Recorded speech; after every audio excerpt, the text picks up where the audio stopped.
Bon, ben on va démarrer tout ça, on va faire ça. On fait encore un fichier nouveau alors.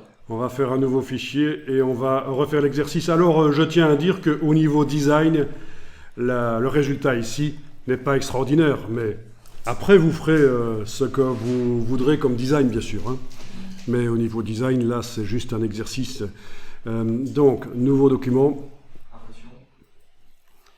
Impression. Ah oui, tiens, c'est l'ancienne boîte de dialogue. Marrant ça. Je vais aller dans les préférences générales.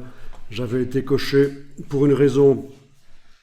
Monsieur, Donc je vais aller décocher ici, utiliser l'interface hérité nouveau fichier.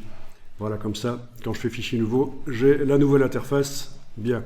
Ok, donc comme tu disais, en effet, tu as raison, impression, format lettre, peu importe, couleur CMJN ou RVB, peu importe ici, puisqu'on va faire du noir et blanc, de toute façon. Voilà, alors dans le document ici, on va aller créer un rectangle allongé, ce genre-là. Alors les brushes, avant de l'amener, quand elle sera mise au point, avant de l'amener dans la palette des formes, dans la palette des brushes, on la mettra à la bonne dimension, à la dimension à laquelle on veut l'utiliser par rapport au format de papier. Ah. Oui, c'est parce que si on a une brush trop grande ou trop petite dans la palette des formes, il faut aller modifier sa taille à chaque fois, c'est ennuyeux. Donc on la met à peu près à la taille à laquelle on suppose qu'on va l'utiliser, ce qui n'empêche qu'on va pouvoir la faire plus petite ou plus grande sur papier, mais dans la palette des formes, elle doit avoir une taille standard. Mais ça, ce sera plus tard. Donc là, on a un rectangle. Vous allez faire en sorte que le rectangle soit avec un fond noir et pas de contour. Alors tout de suite, dans la palette des calques, on va aller créer ce calque de fond qui va nous permettre, sans devoir faire appel à la transparence, de voir ce qui est blanc et ce qui est noir dans l'illustration. Donc, dans la palette des calques, créer un nouveau calque que vous appelez fond.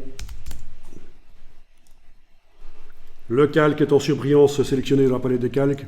Vous allez faire un grand rectangle en zoomant en arrière. Voilà, un grand rectangle. Et vous allez changer sa couleur de fond par le nuancier.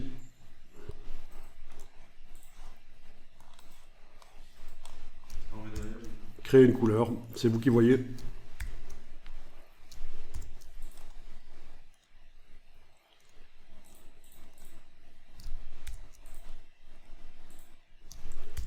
Voilà, j'ai créé une couleur, je vais l'assombrir un peu, touche majuscule, je vais l'assombrir un peu.